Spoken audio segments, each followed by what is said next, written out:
Fique em pé e abra a sua Bíblia no livro de Lamentações, capítulo 3.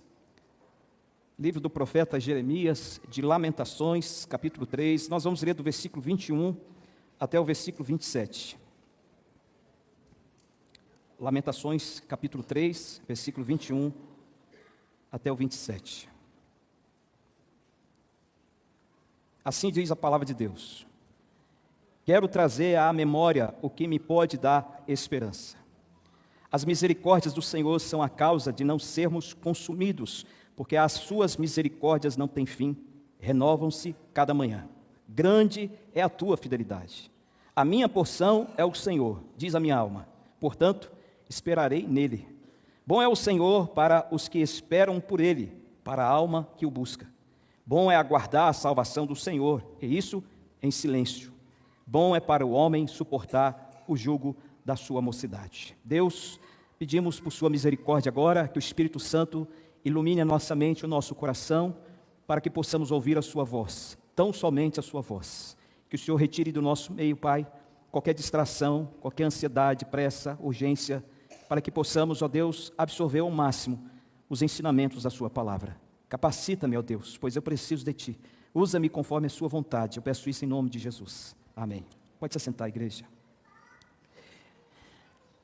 O título do sermão de hoje, irmãos, é Como Encontrar Esperança em Meio ao Caos.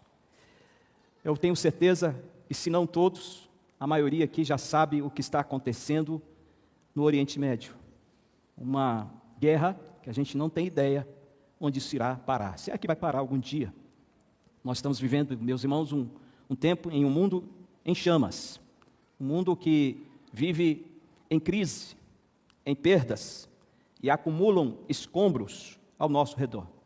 Se não é o que está acontecendo lá no Oriente Médio, é o que muitas vezes acontece bem perto de nós, quando nós vemos pessoas, famílias inteiras, destruídas pelo pecado, consumidas pelo ódio, consumidas pela iniquidade. Mas além dessas guerras que a gente tem presenciado com tristeza no Oriente Médio, nós também temos que admitir que há uma guerra profunda sendo travada também no nosso interior, na nossa alma. É a guerra contra o medo, é a guerra contra a ansiedade, é a guerra contra a dúvida, é a guerra contra o desespero. E quando você analisa o texto do profeta Jeremias, você percebe que Jeremias conheceu todo esse caos. Ele estava num contexto parecido com uma guerra, como a que nós estamos presenciando, porque ele viu Jerusalém em ruínas. Ele viu o templo, que era a menina dos olhos, digamos assim, de Israel, também destruído. Nós vimos aqui que o texto fala do povo de Deus sendo exilado, tomado, escravizado por Nabucodonosor. Então nós vemos um profeta, um homem de Deus, temente a Deus, que desabou por fora e também por dentro. Tanto que ele escreveu, no capítulo 3 mesmo, versículo 17 e 20, as seguintes palavras: perdi a paz, esqueci-me do que seja felicidade. E no versículo 20 ele fala: minha alma continuamente se lembra disso e se abate dentro de mim. Mas veja que do fundo do poço onde o profeta estava, também ele fez uma escolha, de forma intencional. No versículo 21 do capítulo 3 que nós lemos, quando ele diz assim: quero trazer à memória o que me pode dar esperança. Aqui aconteceu a virada, quando ele parou de olhar para a dor, para os escombros, para as ruínas de Jerusalém, e passou a mirar o caráter imutável de Deus.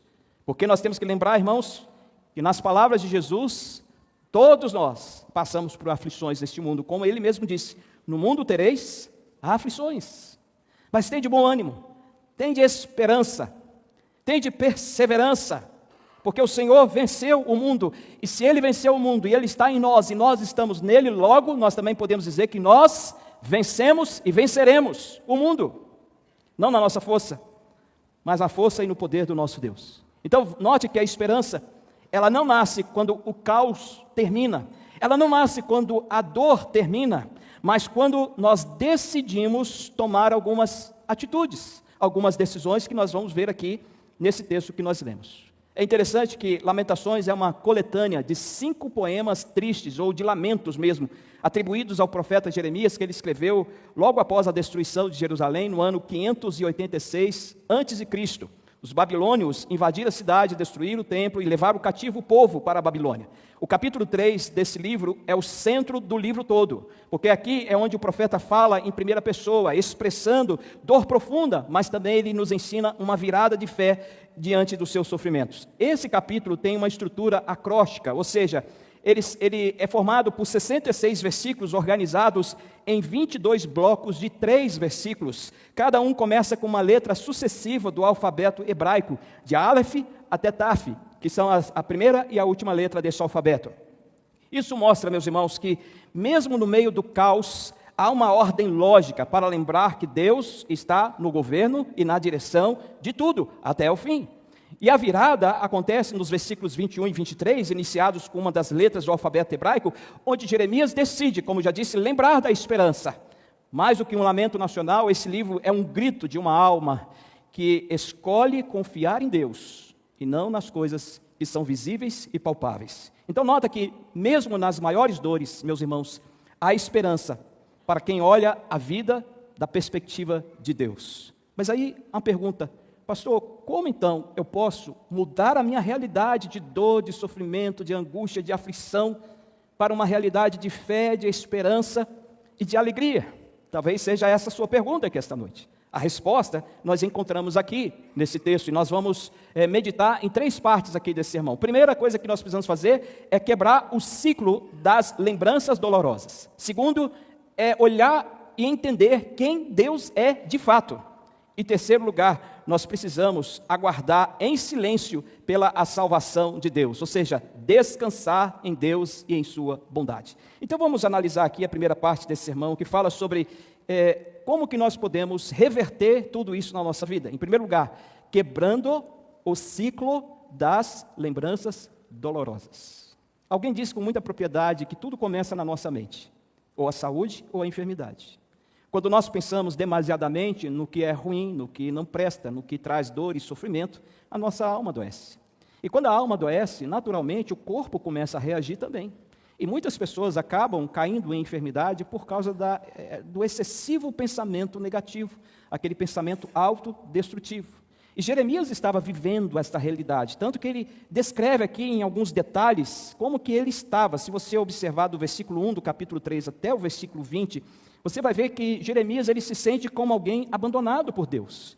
No versículo 4 ele fala assim: fez envelhecer a minha pele. De tanto que ele estava focado naquilo, naquela tragédia, naquele caos, ele diz assim: fez envelhecer a minha pele. Significa que quando nós focamos isso, nós ficamos mais feios. Então, não estou dizendo que o envelhecimento é feio, tá? Irmãos e irmãs que estão quase da minha idade.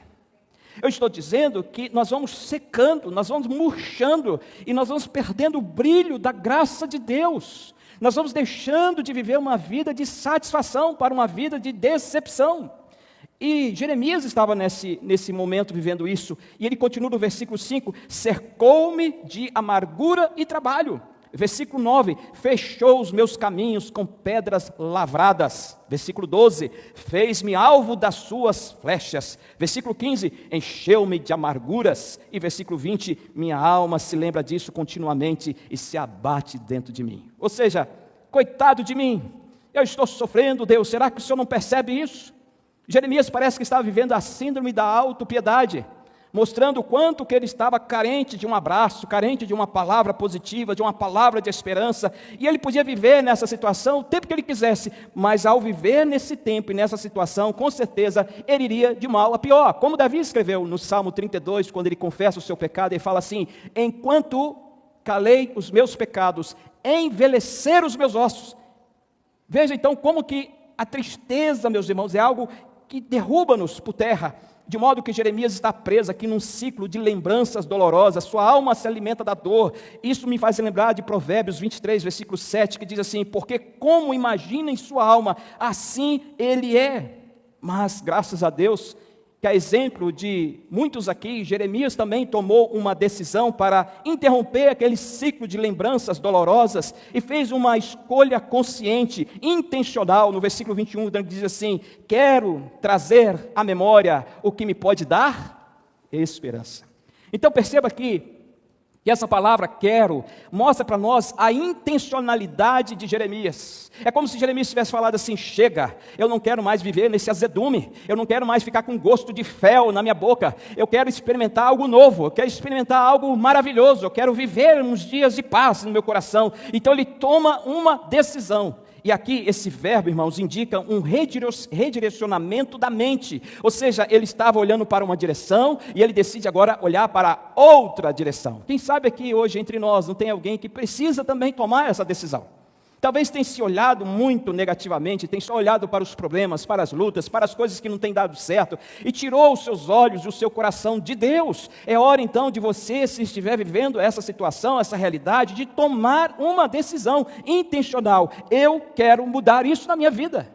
Então Jeremias, ele não nega a dor, ele não faz de conta que não tem nada acontecendo, mas ele escolhe lembrar do caráter fiel de Deus.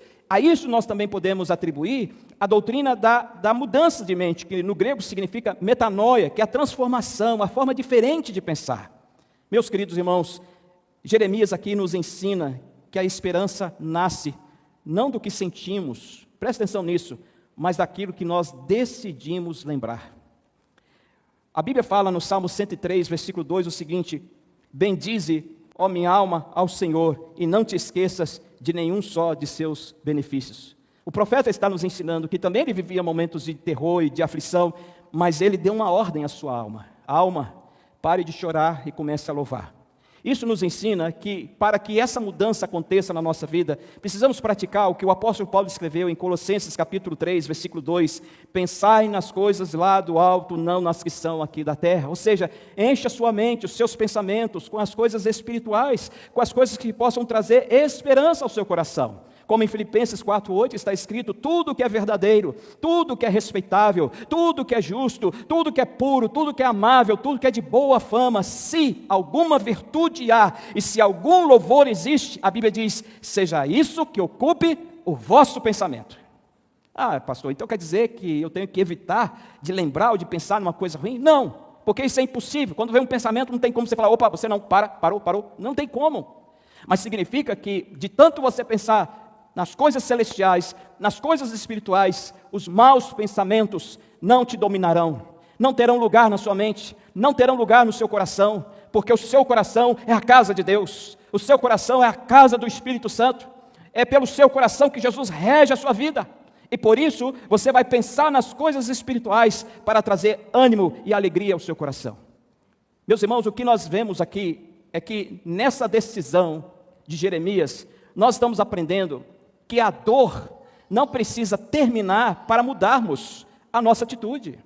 Porque se nós observarmos bem a vida de Jesus em Mateus 26:38, por exemplo, quando ele foi e se retirou para orar, antes de entrar, de assumir o seu lugar como nosso Redentor na cruz, ele disse para os seus discípulos: a minha alma está profundamente triste até a morte. Isso significa que não é pecado você às vezes ficar triste, você ficar desanimado, de você ficar às vezes preocupado, de você às vezes entrar numa linha de raciocínio que vem te trazer um certo tipo de tristeza. Isso acontece com todos nós, aconteceu com o nosso Senhor Jesus Cristo. Ele disse: a minha alma está profundamente triste até a morte. A diferença, irmãos, é que Jesus não deixou que essa tristeza o dominasse.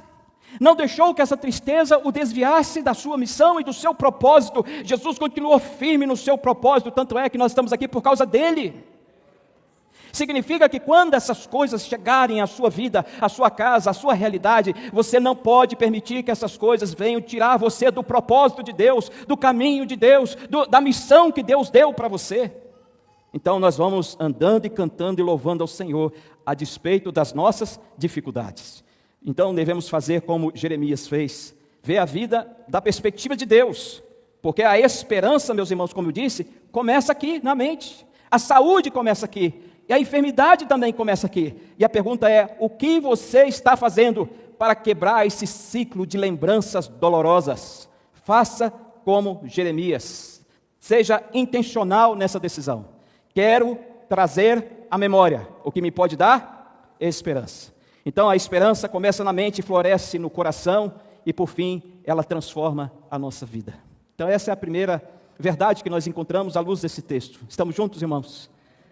Em segundo lugar, o que Jeremias fez e que nós também podemos fazer para encontrarmos esperança em meio ao caos que nós estamos vivendo. Versículo 22 e 23, nota aí o que diz a Bíblia.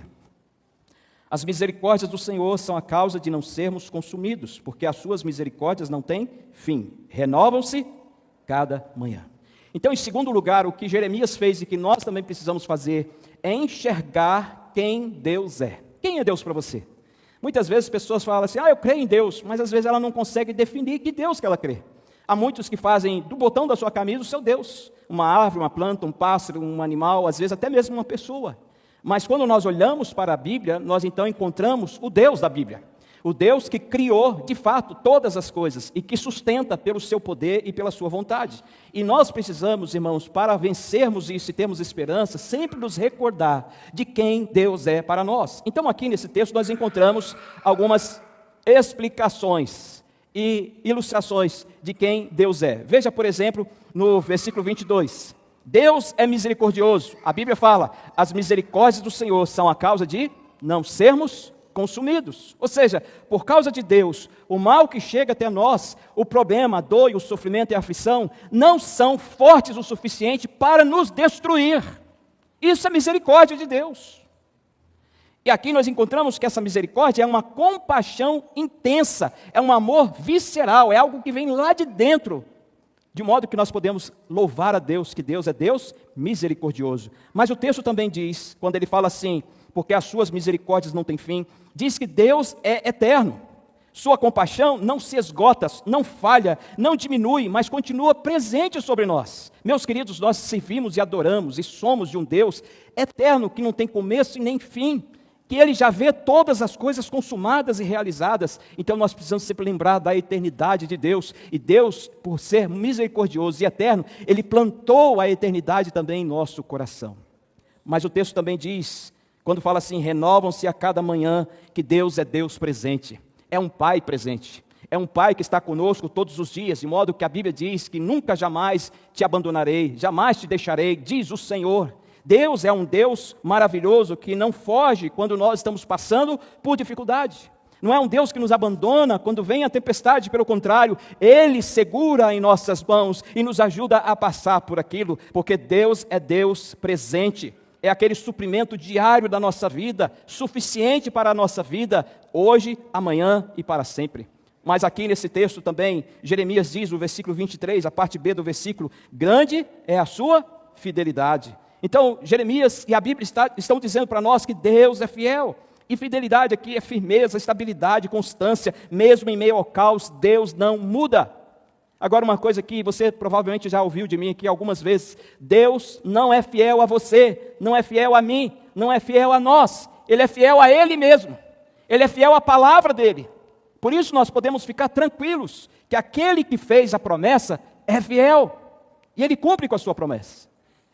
Hoje pela manhã, na escola dominical, nós estudamos sobre a vida de Davi. É aquele episódio famoso de Davi contra Golias. E ali, muitas vezes nós interpretamos aquele texto e aplicamos na nossa vida, mas hoje pela manhã eu estive arrazoando um pouco mais sobre isso e eu pensei o seguinte, que por que Davi não teve medo ao descer aquele vale e enfrentar aquele Golias? Porque antes daquele evento, Deus mandou Samuel à casa de Jessé e o ungiu como rei de Israel. Deus disse para Davi, você é o novo rei de Israel. Embora ele ainda não havia assentado no trono, ele tinha a convicção de que aquele Deus que ungiu era fiel e é fiel para cumprir com a sua promessa. Então Davi, confiado nas promessas de Deus, Davi enfrenta aquele gigante, confiado também na soberania do Senhor, agindo diante da vontade de Deus. Mas também o texto fala, se você olhar um pouquinho mais para baixo aí, no versículo 25, a Bíblia diz que Deus é bom. Amém? Por isso, irmãos, o Senhor é bom para quem? Para os que esperam nele. Você tem esperado no Senhor, irmão? Se você tem, então Deus é bom para você. Nota que nós cantamos a bondade de Deus. Salmo 23, versículo 6, bondade e misericórdia me acompanharão todos os dias e habitarei para sempre na casa do Senhor. Mas também, por último, o versículo 26, fala que Deus é Salvador. Nota, bom é aguardar a salvação do Senhor, e isso em silêncio. Portanto, meus irmãos, quando nós relembramos quem Deus é, isso traz conforto em nosso coração, porque a fidelidade de Deus fortalece a nossa fé. A fidelidade de Deus nos ajuda a caminhar, a fidelidade de Deus nos ajuda a enfrentar os nossos gigantes, a vencer os nossos desafios, a ultrapassar nossos obstáculos, a confiar no Senhor, mesmo quando nós não ouvimos nenhuma voz, ou não vemos nenhum sinal, porque o crente não vive em meios a sinais, esperando sinais e maravilhas, ele vive pela fé, e fé somente em Jesus Cristo. Porque a fé é a certeza de coisas que se esperam, é a convicção de fatos que não se veem. É isso que deve ocupar o coração e a mente do cristão. Saber que esse Deus é um Deus fiel, independente das nossas ações e das nossas atitudes. Quando nós olhamos para a Bíblia, nós encontramos alguns exemplos dessa fidelidade. Por exemplo, Deus disse para Noé, e fez a Noé a seguinte promessa, de que jamais iria destruir a terra novamente com o dilúvio. E isso está se cumprindo até hoje. Também ele disse para Abraão, no capítulo 21 de Gênesis, que Deus iria dar a Abraão um filho, mesmo na sua velhice, e desse filho viria aquele que é o nosso Salvador, Jesus Cristo. E isso se cumpriu, e ainda há de se cumprir coisas relacionadas a isso. Também quando nós olhamos para Êxodo 16, 17, a Bíblia diz que Deus sustentou o povo com maná, água e direção durante o deserto, durante 40 anos. Nunca deixou faltar coisa alguma, porque esse Deus é Deus fiel. E o que dizer de Davi? Em 2 Samuel capítulo 7, Deus prometeu um reino eterno a Davi, e ele cumpriu esse reino eterno que ele prometeu a Davi em Jesus Cristo, que é o leão da tribo de Judá, filho de Davi. E como Deus hoje cumpre com sua fidelidade em relação à igreja? Está em Mateus 28, versículo 20. Eis que estou convosco todos os dias, até a consumação do século. Percebe como Deus é Deus fiel? Que nenhuma de suas palavras cairá por terra. Porque o que ele falou se cumpriu ou há de se cumprir. Então nós podemos ter esperança, irmãos, quando nós olhamos para quem Deus é. Em Jesus, tudo isso se revela. Ele é o nosso maná, o pão vivo que desceu do céu para nos sustentar. Ele é o Deus presente, como nós lemos aqui em Mateus 28 e também Mateus capítulo 1, quando diz Emanuel, Deus conosco.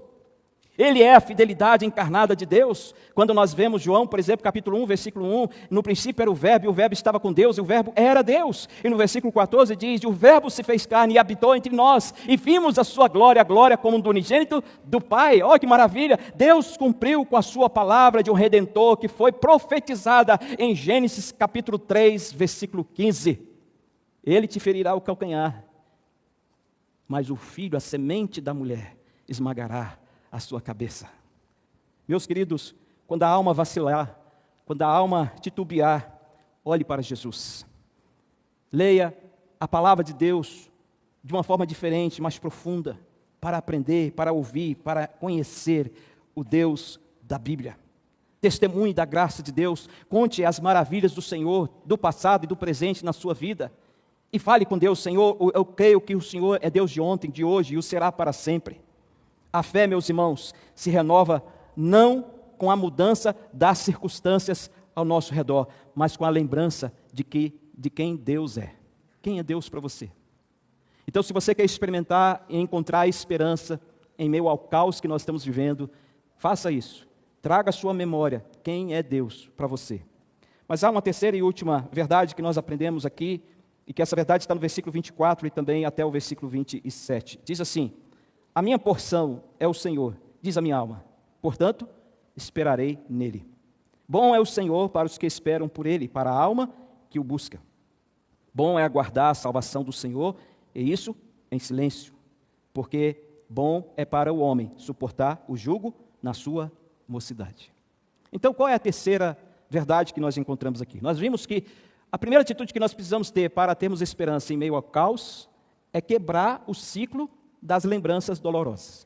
Em segundo lugar, é lembrar de quem Deus é. E em terceiro lugar, descansar em Deus e em sua bondade. É isso que nós precisamos fazer.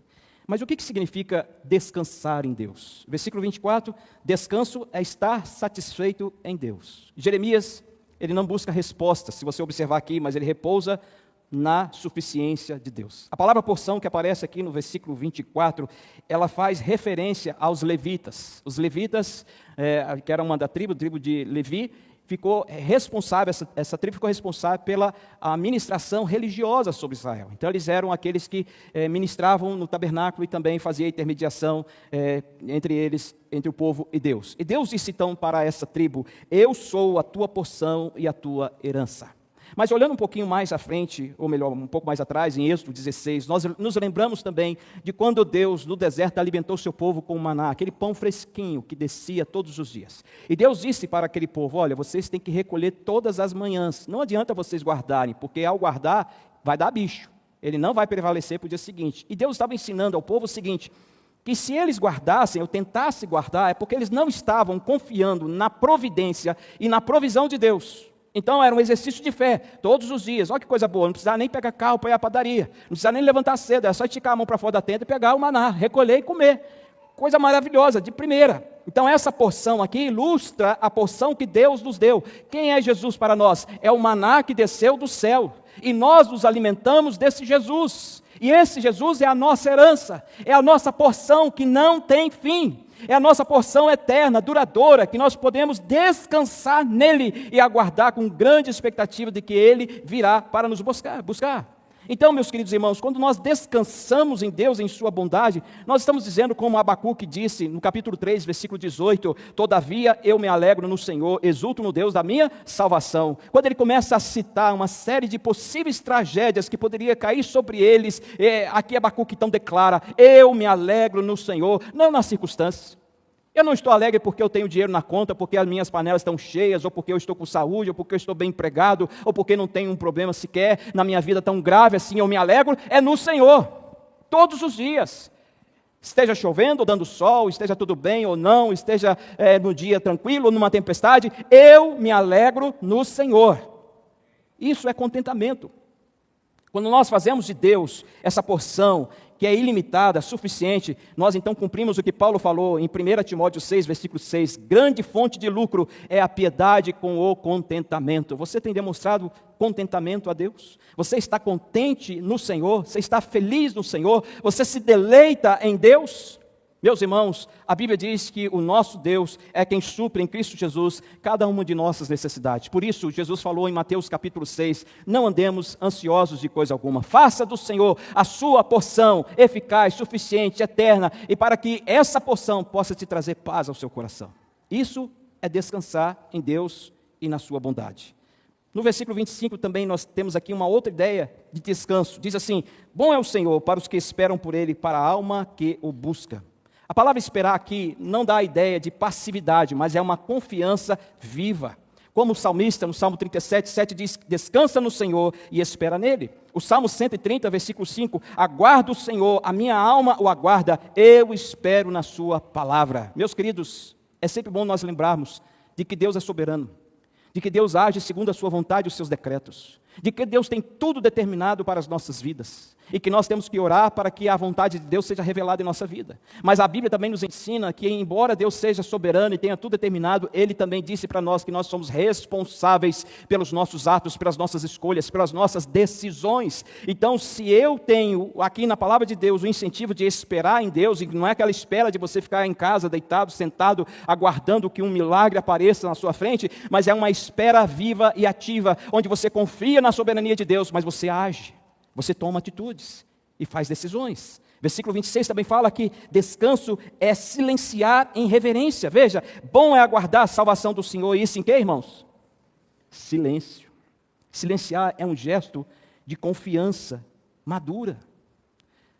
A Bíblia fala em Isaías 53, versículo 7, que o servo sofredor, ele foi oprimido, mas não abriu a boca. Quando Jesus começou a sua jornada na via dolorosa rumo à cruz, Ele não jogou praga sobre os seus inimigos, Ele não profetizou maldição sobre aqueles que estavam torturando. Jesus não reclamou, Jesus não se queixou, Jesus não disse para Deus: Deus, você não está vendo o que estão fazendo comigo? É isso que me aguarda? Pelo contrário, meus irmãos, a Bíblia diz que como ovelha muda, Ele foi para o matadouro. O silêncio, meus irmãos, aqui nesse caso, é a linguagem de quem confia em Deus, mesmo sem vê-lo. Muitas vezes nós deixamos de experimentar as maravilhas de Deus, porque antes de concluirmos, analisarmos o contexto, o propósito de tudo aquilo que está acontecendo em nossa vida, lá estamos nós nos queixando, lá estamos nós murmurando, lá estamos nós talvez praguejando de alguma forma ou de outra, sem aquietarmos o nosso coração, nós não vamos conseguir descansar em Deus. Salmo 46, versículo 9, se eu não me engano, 10, diz assim: aquietai-vos e sabei que eu sou Deus. Oh, alma apressada, que você possa se aquietar no Senhor, descansar nele, esperar em silêncio pela salvação de Deus. Portanto, descanso também é, em último lugar, suportar o processo. Versículo 27, bom é para o homem suportar o jugo, e aqui o jugo é a ferramenta de crescimento. Jugo aqui neste contexto é a ferramenta que Deus usa para nos lapidar, é a ferramenta que Deus usa para nos moldar, é a ferramenta que Deus usa para tirar da nossa vida, do nosso coração, da nossa mente, aquilo que está nos impedindo de ver a glória de Deus. Portanto, quando você e eu estivermos passando por alguma coisa assim, lembre-se das palavras de Jeremias, do capítulo 18, versículo 6, que nós somos como barro na mão do oleiro, e Ele faz a nossa vida aquilo que está de acordo com a vontade dEle. Então Deus às vezes vai te puxar, Deus vai te esticar, Deus vai te colocar no limite. Deus vai deixar você, Ele não vai fazer você sofrer, mas Ele vai permitir que você passe por algum tipo de sofrimento, não para te castigar, não para te humilhar, mas para mostrar para você que aquele é o processo. E muitas vezes nós tentamos buscar atalhos, nós tentamos passar por longe dessas coisas para alcançarmos aquilo que o nosso coração enganoso muitas vezes deseja da parte de Deus. Nós conhecemos a história de José, aquele que foi levado para o Egito. Ele foi moldado por Deus numa prisão. Nós conhecemos a história de Moisés. Ele foi moldado, preparado, lapidado por Deus no deserto. Nós conhecemos a história de Davi, que se tornou o grande rei de Israel, mas não antes de passar de caverna a caverna, de cidade a cidade, de montanha a montanha. E quantas vezes nós queremos chegar logo lá no lugar que nosso coração deseja, mas não estamos muitas vezes dispostos a passarmos pelo processo. Então, que nós possamos descansar em Deus também durante o processo. Meus irmãos, Cristo é a nossa porção eterna. Você pode dizer amém por isso? Nele temos tudo. Ele esperou o tempo do Pai e hoje Ele reina eternamente. Em Cristo aprendemos a confiar mesmo sem entender. Ele suportou o silêncio da cruz quando Ele diz: Deus meu, por que me desamparaste? E nenhuma voz foi ouvida para consolá-lo naquele momento. Nós podemos, portanto, descansar na fidelidade do Pai, porque mesmo o Pai não tendo respondido a Jesus, Deus estava ali. Assim como muitas vezes passamos por nossas crises e tempestades da vida, Deus está conosco. Porque aquele que fez a promessa de que estará conosco todos os dias é fiel para cumprir. Portanto, murmuração endurece o coração, mas a entrega total e confiante gera paz. É como se Deus estivesse dizendo, irmãos, para nós o seguinte: confiem em mim, eu sou suficiente, eu sou fiel. Portanto, guarde essas palavras no seu coração. Descanse, espere, silencie, submeta-se e veja a fidelidade de Deus se revelar no tempo certo na sua vida. A esperança verdadeira, portanto, não nasce da mudança do cenário, mas da mudança de foco, da mudança de propósito. Jeremias aqui nos convida a fazer o mesmo, levantar os olhos, mesmo em meio às cinzas. O mundo pode ruir, mas o caráter de Deus jamais. Se Ele sustentou você até aqui, Ele continuará sustentando você até o fim. E quando a alma gritar, acabou, que o coração responda com fé: o Senhor é a minha porção, portanto esperarei nele. Confie, espere, descanse, porque Cristo ressuscitou, e quem espera nele nunca será envergonhado. Eu quero terminar lendo o Salmo de número 20, peço que você abra a sua Bíblia, Salmo de número 20.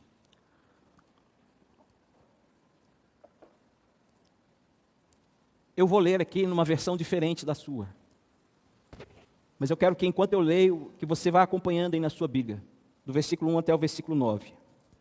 Esse salmo foi escrito por Davi, e é a oração de um servo de Deus que confiou no Senhor. E na versão que eu tenho aqui, que você vai acompanhar aí, na sua, o versículo 1 em diante diz assim: que o Senhor te ouça quando o aperto chegar, nos dias difíceis, quando tudo parecer desmoronar.